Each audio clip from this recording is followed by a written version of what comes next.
Olá família, bem-vindos à terceira parte dos alunos top de física para a prova do Brunão. Hoje eu vou estar aqui falando com vocês sobre composição de movimentos, lançamento oblíquo e lançamento horizontal. Já que esses dois aqui são meio casadinhos, porque tem bastante conceito em comum que vale mais a pena explicar junto, vou começar falando de composição de movimentos.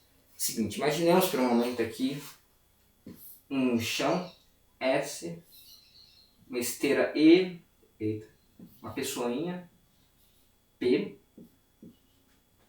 Agora essa esteira ela vai ter uma velocidade em relação ao chão, né, da esteira em relação ao chão. Ou seja, ela está se movendo. E a pessoa também vai estar andando em cima da esteira, ou seja, vai ter uma velocidade aqui, velocidade da pessoa em relação à esteira. Gente, tudo em composição de movimentos é super relativo. O que eu quero dizer com isso? Que coloquemos aqui um observador. Se essa pessoa aqui andar 2 passos para frente, ela vai virar e falar, porra, andei 2 passos para frente. Mas que ela conta que a esteira também está andando. E ela não percebe isso. Quem percebe é o observador que está vendo essa esteira andar. Por exemplo, se tiver uma outra esteira maiorzona, ele também não vai perceber isso. Como vai perceber vai ser um segundo observador no caso. Entende? Feito esse adendo, o que ele vai observar? Que a velocidade real da pessoa vai ser a da esteira mais a dele, porque uma vai se acelerar junto com a outra. Entende? Então aqui a gente conclui o quê? Que a velocidade da pessoa em relação ao chão é igual à velocidade da pessoa em relação à esteira, mais a velocidade da esteira em relação ao chão. Certo? Agora imaginemos o caso contrário. Tem aqui outro chão, outra esteira, outra pessoa. A esteira também anda aqui. Só que essa pessoa vai decidir andar para trás da esteira. O que a gente consegue concluir? Que essa pessoa ela vai dar, por exemplo, outros 2 passos para trás. Ela fala, não, eu dei 2 passos para trás. Só que, novamente, se tiver um outro observador, ele vai falar, não, mas a esteira andou também, você não deu 2 passos para trás, você deu 3 para frente. O que isso quer dizer? Que, na real, a esteira andou 5, que abateu os 2 que ele tinha dado para trás antes.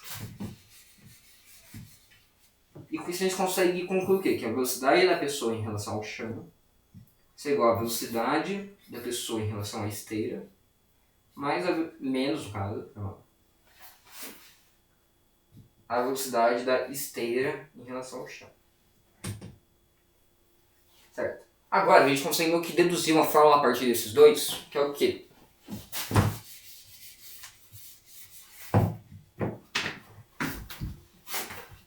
Velocidade resultante, que é o quê? Que é essa velocidade final daí que eu falei. A da pessoa em relação ao chão, que depende do observador final. É igual a velocidade relativa, que é como a pessoa que está sendo realizada essa velocidade, por assim dizer, se vê, ou seja, ela do ponto de vista dela mesma, mais a velocidade de arraste, que é o quê? Que é a velocidade dos meios, da esteira em relação ao chão. Tudo isso com sinal de vetor. Por quê? Porque conforme muda o sentido, muda o sinal também. Aqui já que os dois eram o mesmo, continuou positivo, e já que aqui um era o oposto do outro, aqui ficou negativo, entendeu? Maneiro. Dito isso, vamos usar outro exemplo.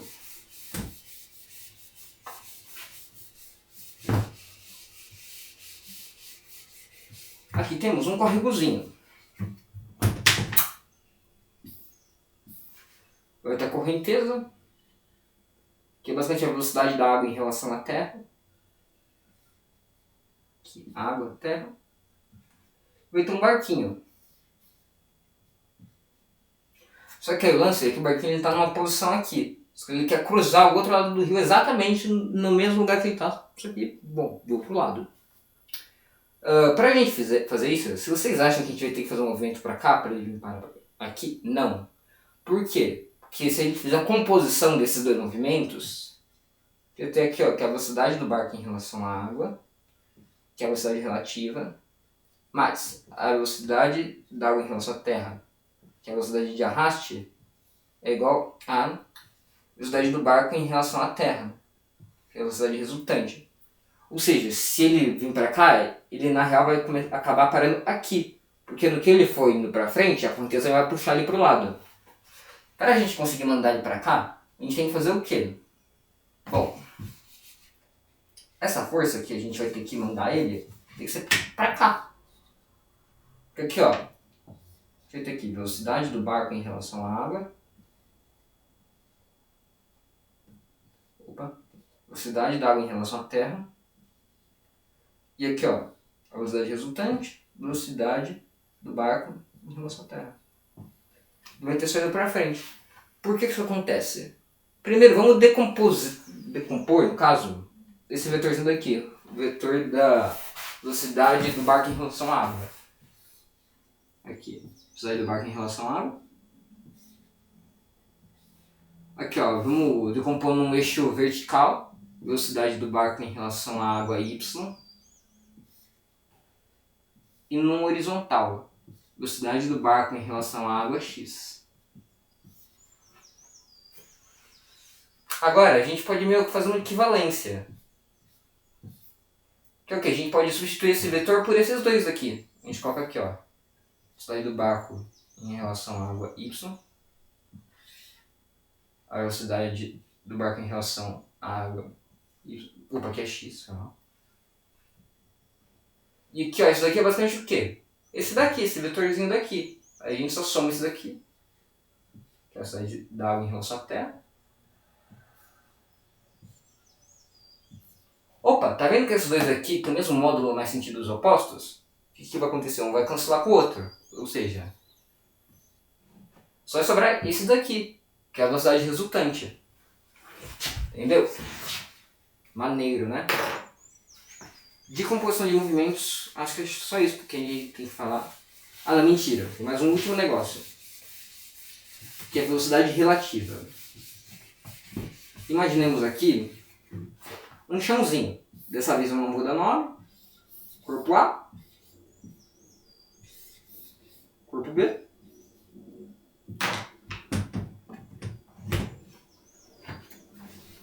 Corpo A, corpo B. Imaginemos agora que aqueles dois estão andando. Por exemplo, o A está parado e o B está andando. A velocidade do B em relação ao A é a do B mesmo, porque o A ele vê ele como ele realmente está. Mas agora, se os dois estiverem andando ao mesmo tempo, a velocidade do B em relação ao A vai ser zero. Porque já que a distância entre eles não varia, o A ele vê o B como que a velocidade dele não esteja variando. A velocidade dele em relação ao A é zero. Agora, se um tiver numa velocidade mais rápida que o outro, a velocidade do B em relação ao A vai ser como? Essa velocidade do B menos a do A. Porque no que o B anda pra cá, o A ele meio que subtrai dessa distância entre eles, entende? Então ele realmente vê que ele tá indo mais rápido, só que menos do que ele realmente está, entende? Dito isso, a gente tem aqui que a velocidade do A em relação ao B é igual a velocidade do A menos a velocidade do B. Isso daqui é completamente inversível. A gente pode colocar aqui a velocidade do B em relação a A é igual a velocidade do B menos a velocidade do A. Opa, tem um negocinho maneiro aqui. Isso daqui é bastante das coisas o quê? O oposto da velocidade do A menos a velocidade do B. Que é o quê? Ó. Velocidade do A em relação a B. Menos velocidade do A em relação a B. Não sei se dá para entender direito o que eu fiz aqui, mas é basicamente o que eu quero dizer é que a velocidade do A em relação ao B é sempre o oposto da velocidade do B em relação ao A. Maneiro, né? Tá, Pedro, você falou quando eles estão indo no mesmo sentido sim, mas quando eles estiverem indo em sentidos opostos, é tão fácil quanto, na real até um pouquinho mais. Por quê? Vamos supor novamente que um tá parado e o outro tá se movendo, não adianta muito porque vai dar na mesma coisa. Só que agora imaginamos os dois na mesma velocidade. O A vai chegar ao B com o dobro da velocidade, porque a distância vai variar 2 vezes mais do que estava antes. E, quando os dois têm velocidades diferentes, um vai somar no outro, porque à medida que a distância de um alonga, a do outro alonga mais ainda, vai somar a distância. Ou seja, a gente conclui aqui que a velocidade do A em relação ao B é igual a o módulo da velocidade do A mais o módulo da velocidade do B. E a mesma coisa aqui, só que quando é em sentidos iguais. Que a velocidade do A em relação a B, igual ao módulo da velocidade do A, menos o módulo da velocidade do B.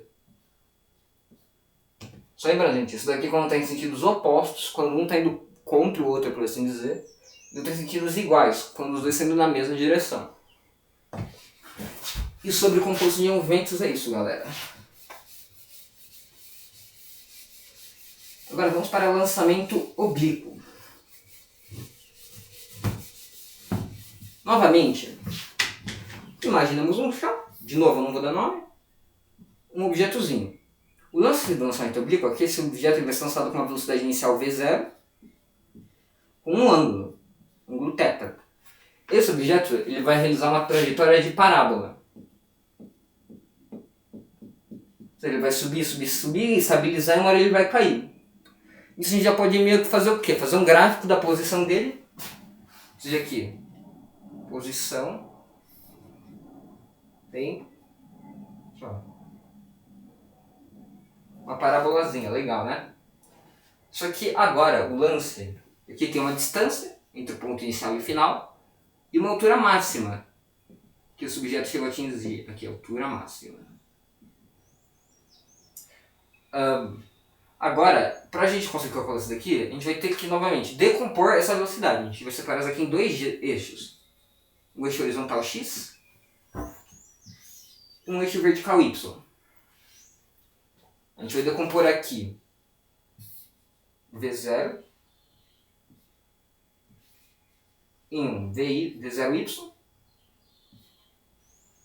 e em um V0x. E aqui tem um ângulo θ. Gente, muito importante isso daqui, tá? O objeto está sendo arremessado, ou seja, já que não tem fricção do ar, já que a gente vai sempre considerar que é zero atrito, a velocidade no eixo horizontal não vai variar, vai sempre continuar a mesma. O que isso quer dizer? Que a velocidade inicial do x é igual à velocidade final do x. V0x igual a Vx. O que implica que a aceleração do eixo x é zero. Mas aqui vai variar sim. Aqui ó, vai começar subindo, estabiliza e vai descer no eixo vertical. O que isso quer dizer? Que ele começa com uma velocidade positiva, fica nula, fica negativa. A aceleração, portanto, é negativa. Então, claro, não só a gente tem V0y é diferente do Vy, que é a velocidade de y em qualquer outro ponto, como a aceleração do y é, já que é negativa e não tem nenhuma outra coisa, vocês já devem ter vendo que a aceleração é igual ao oposto da gravidade. Por que o oposto e não positivo? Porque se for positivo, afirma que o negócio está acelerando realmente, ou seja, o negócio ao invés dele cair, eventualmente ele vai só subir e vai ir para a estratosfera e não volta. Mas já que isso acontece que ele perde a velocidade, a aceleração é negativa, galera. Opa. Dito isso, voltando aqui. Comentei isso aqui porque já que o V0x é sempre igual ao Vx, em qualquer oportunidade que a gente tiver de substituir o V0x por Vx, a gente vai fazer isso, tá? Porque falar que tem um V0x que implica que tem uma outra velocidade x que não é inicial, que não é o caso porque é constante. Certo, já que aqui tem a mesma distância, o mesmo módulo, a gente passa isso daqui sem o sinalzinho do vetor, V0y. Aí aqui, olha gente, sem sono corri, com sono caí. Seno de θ é igual ao V0y pelo V0. E o cosseno de θ é o V0x dividido pelo V0. Certo, agora aqui, ó, passando esses dois aqui multiplicando, a gente tem o quê? V0y igual a V0y igual a V0 vezes o seno desse ângulo θ. Acho que não vai cair bem aqui, galera. E o V0x não, Vx vai ser igual ao V0 vezes esse seno de θ. Cosseno, foi mal.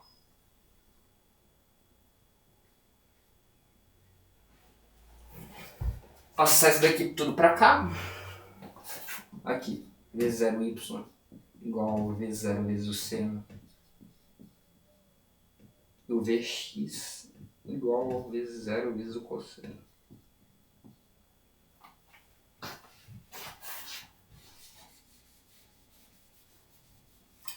Dito isso, a gente pode fazer algumas considerações. É o quê? Eixo X. Já que aqui a aceleração é zero, ele está no movimento uniforme. E também, já que tem um movimento uniforme e a aceleração é zero, para a gente achar a posição dele, a gente vai precisar do sorvete. Ou seja, S de t igual a S0 mais VT. Certo? O espaço aqui é zero, porque ele começa no ponto zero. E a velocidade do x é só o Vx. Tem que ter que o x do tempo, porque o eixo de espaço aqui é x, isso é só igual ao Vx vezes o tempo. Vou copiar de novo isso daqui para cá. Gente, aqui eu vou meio que sintetizar todas as fórmulas que a gente for descobrindo para lançar oblíquo, beleza? E novamente, aqui a gente vai fazer no eixo y. O eixo y tem aceleração, então é um movimento uniformemente variado. Sorvetão, S de t é igual ao S0 mais V0t mais AT ao quadrado dividido por 2. Certo? Como a gente viu antes aqui, ó. Aqui o eixo y a gente coloca aqui y, o espaço é zero. No caso eu não vou colocar, porque colocar zero é meio redundante. V0 é o V0y. O tempo ele se mantém aqui. A aceleração, como a gente viu aqui, é menos a gravidade.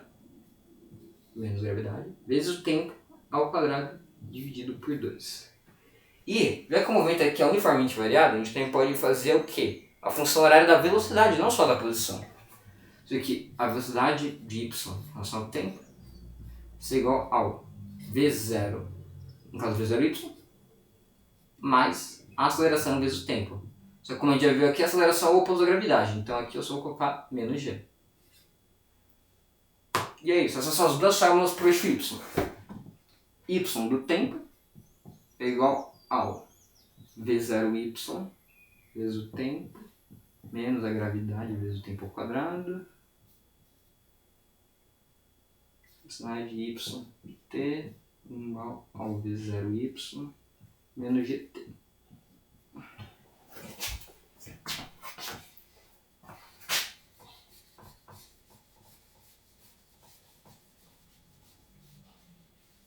Agora, a gente consegue me calcular que já que tem uma função horária da posição, tem que ter um tempo. Que tempo é esse? É o tempo de subida e o tempo de voo, porque o negócio ele vai voar por um tempo. Então já que ele vai voar, o tempo que ele vai demorar para subir é aqui, ó, porque ele vai subir e vai descer. E já que é simétrico, o tempo de subida vai ser igual ao tempo de descida, ou seja, o tempo de voo vai ser igual a 2 vezes o tempo de subida. Tempo de voo igual a 2 vezes o tempo de subida. Vou colocar aqui.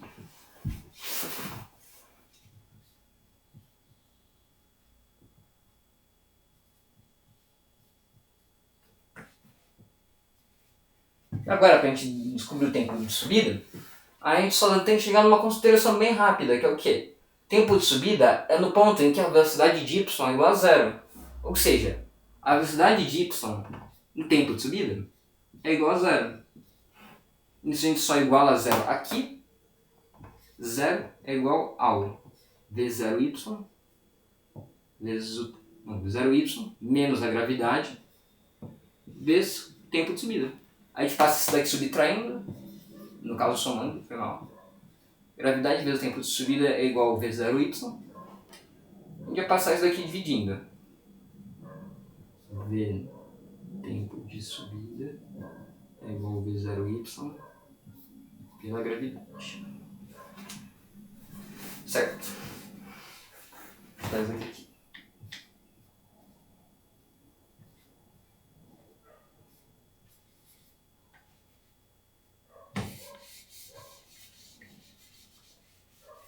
Agora, só temos duas coisas para a gente descobrir, que é a altura máxima e a distância. A distância é o quê? Quando o x está no tempo de voo. Porque a posição final do x é no tempo de voo, que é basicamente o deslocamento total. X do tempo de voo é igual à distância. A gente vai igualar aqui. Distância vai ser igual ao Vx vezes o tempo de voo. D igual a Vx vezes t voo.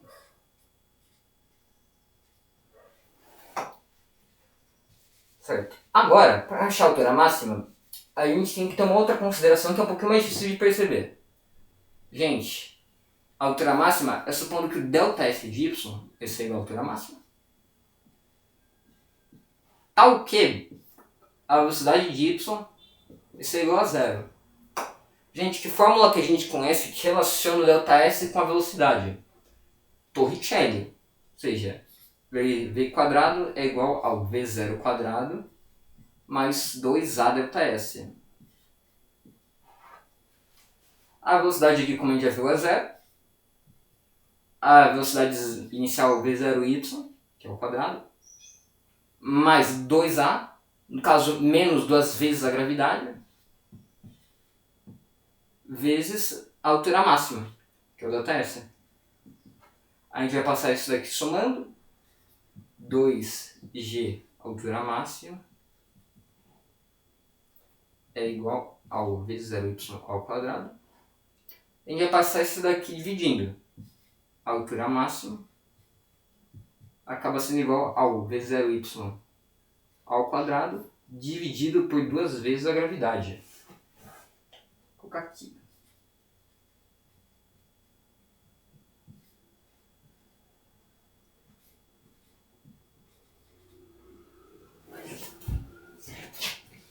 É isso, galera. Sobre o lançamento oblíquo, eu acho que isso é tudo que a gente tem para colocar em consideração. Mas antes da gente partir para o lançamento horizontal, eu quero falar novamente de gráficos, que a gente tinha comentado aqui antes. Já que a gente dividir isso daqui em 2 eixos, a gente pode separar em gráficos do quê? Posição, velocidade e aceleração dos eixos x e y, ou seja, 6 gráficos. Aqui. Espaço de x, tempo, velocidade de x, tempo, aceleração de x, tempo. Espaço de y, tempo, velocidade de y, tempo.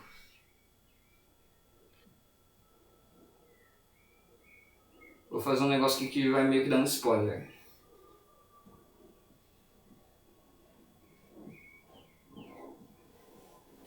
Certo. Aqui no espaço de x, ele só vai aumentar assim, porque o x ele só vai se deslocar para frente mesmo. A velocidade ela é constante, ou seja, aqui no v0x. E aqui no espaço vai ser a distância, o ponto final do espaço. E o tempo final vai ser o tempo de voo. Novamente aqui, a velocidade inicial vai ser o v0x, no caso só o vx. Vai se manter constante a todo tempo, que vai acabar no tempo de voo. E aqui a aceleração de x é zero mesmo, então não tem necessidade de colocar nada. Agora, espaço de y. Como eu tinha comentado antes, ele vai subir, subir, subir, estabilizar e vai cair, ou seja, vai ser só uma parábola. Aqui a gente tem a altura máxima. E aqui o tempo de voo. E aqui o tempo de subida. Aqui a gente consegue concluir outra coisa. Já que é simétrico, então a parte que a velocidade vai estar positiva e outra negativa. O que quer dizer pra gente aqui, ó, que a velocidade ela vai declinando constantemente, porque a aceleração ela é constante, começando na velocidade zero de y e terminando na velocidade zero de y negativa. Ele vai desacelerando até acabar. Aqui, esse daqui é o tempo de subida, quando a velocidade vai ser igual a zero. E aqui é o tempo de voo. Quando o y ele estiver na velocidade mais negativa possível, ou seja, descendo em sua maior velocidade. Aqui, ó, a aceleração de y vai ser igual ao quê? A menos a gravidade, que a gente tinha colocado aqui, é constante. Até o tempo de voo. Quanto a lançamentos oblíquos, é isso.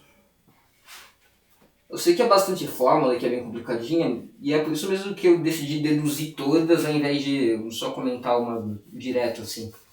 Porque se for comentar, tipo, não tem a menor chance de qualquer pessoa conseguir lembrar só tipo, na decoreba mesmo. Eu mesmo não consigo, eu tenho que demonstrar.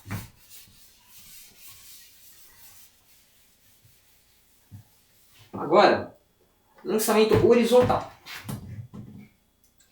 Novamente um chão, não vou nomear ele. Tem um objeto aqui numa altura H. E eu vou empurrar ele na velocidade V0. Esse objeto ele vai fazer uma trajetória assim. Gente, resumindo bastante, lançamento horizontal segue os mesmos princípios de você empurrar alguém do terraço. A pessoa só vai cair e nada mais. Talvez um pouco para frente, porque você empurra ela para frente. Se o V0 for, bom, zero, se você não empurrar ela, ela só vai cair mesmo que nem, sei lá. Se eu fizer assim, o negócio ele só vai cair direto e não vai ser empurrado para frente, sabe? Novamente, aqui eu vou separar em dois eixos. O eixo X e o eixo Y.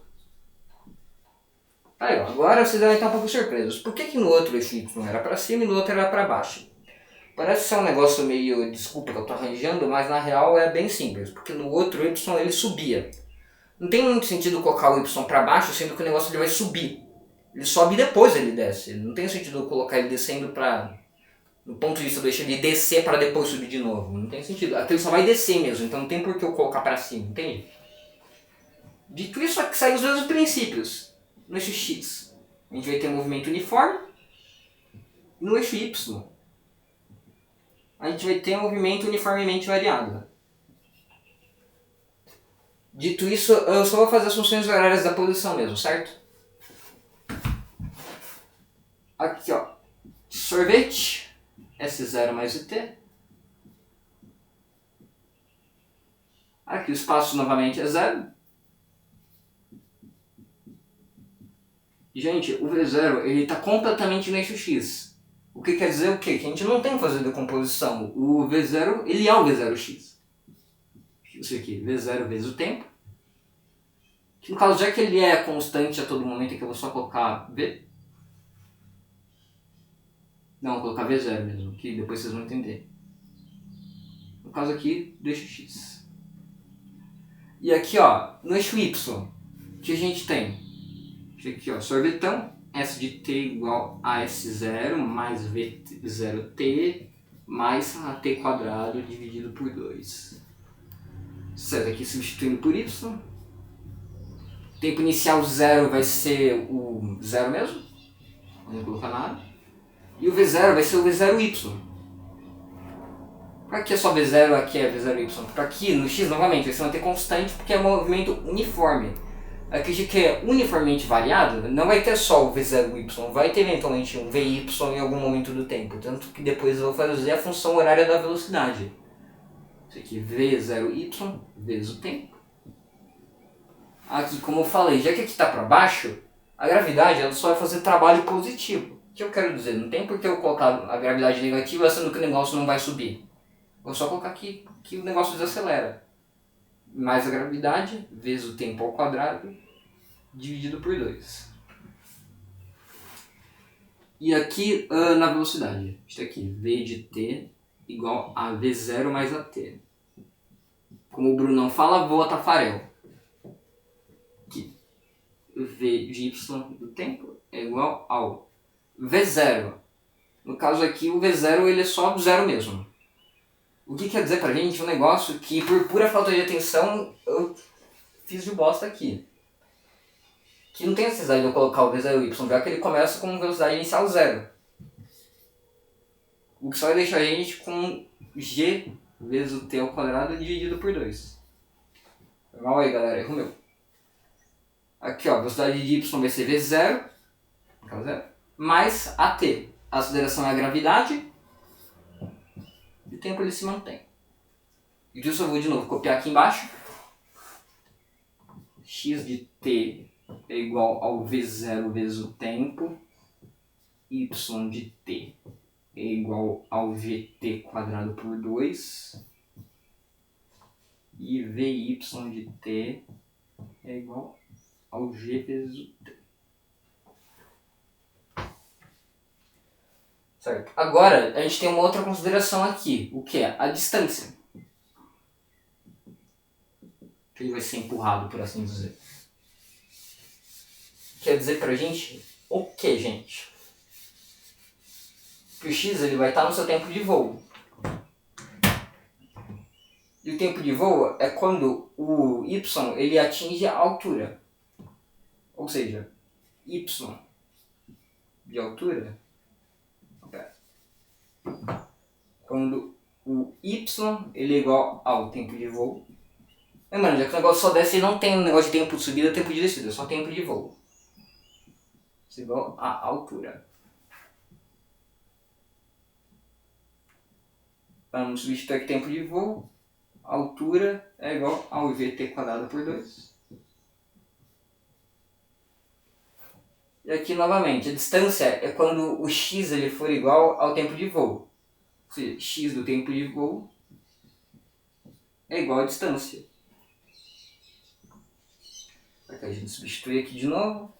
Distância é igual ao v0 vezes o tempo de voo. Vou passar para cá.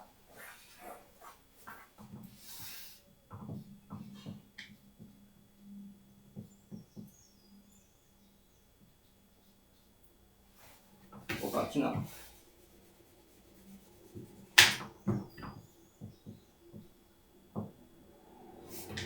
De voo ao quadrado, foi mal, galera.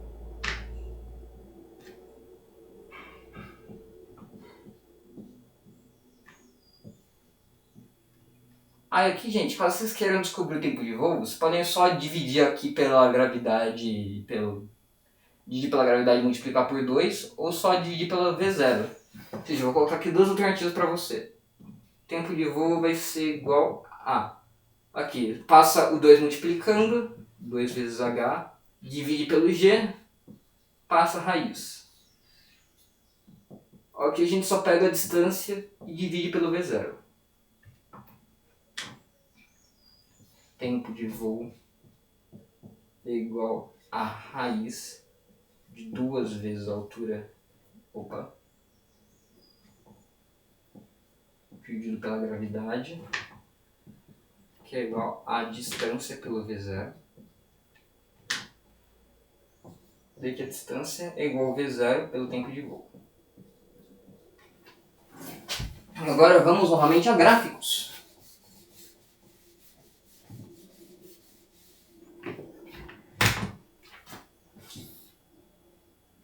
Posição de x.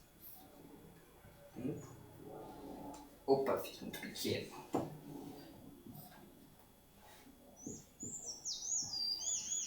Velocidade de x. Tempo.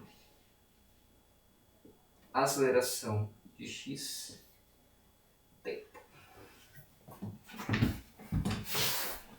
Aqui. Espaço de y. Tempo. Velocidade de y. Tempo. Aceleração de y. Tempo. Certo. Primeiramente, eixo x. Que a gente conclui. Conforme o tempo vai variando, o espaço ele vai caindo. Ou seja, aqui, o espaço ele vai só... Não, pera, isso implica que a velocidade é negativa, o que é mentira. Então, no caso aqui, a velocidade de x ela é constante, que é o v0. A aceleração ela é nula, porque é movimento uniforme. Mas aqui no espaço de y aqui complica. Tanto que eu vou até fazer aqui meio de trás para frente. Aqui, ó. A gravidade ela é positiva, não negativa. Lembrando, tanto que eu vou até colocar um maisinho aqui para diferenciar. Aqui na velocidade de y, já que a gravidade ela é sempre positiva, aqui, ó, a gravidade vezes o tempo é a velocidade de y. Ou seja, já que aqui é positivo vezes o tempo que tem é positivo, a velocidade sempre vai ser positiva. E sempre vai estar mudando porque é um movimento uniformemente variável. Ou seja, é uma função linear. E aqui, olha, vocês percebem que o Y ele tá aqui de ponta cabeça e não para cima? O que quer dizer pra gente uma coisa. Sim, aqui realmente o negócio ele vai sair crescendo. E não realmente caindo. Esse gráfico daqui é meio confusinho, mas quanto à interpretação deles, é isso. Bom, galera, como já diria a Mace, terminamos. Muito obrigado pela atenção e pelo tempo de vocês. Desejo para vocês uma ótima prova. Qualquer dúvida ou qualquer coisa que vocês percebam que eu errei, coloca aí nos comentários. Agradeço muito, valeu aí família. Falou!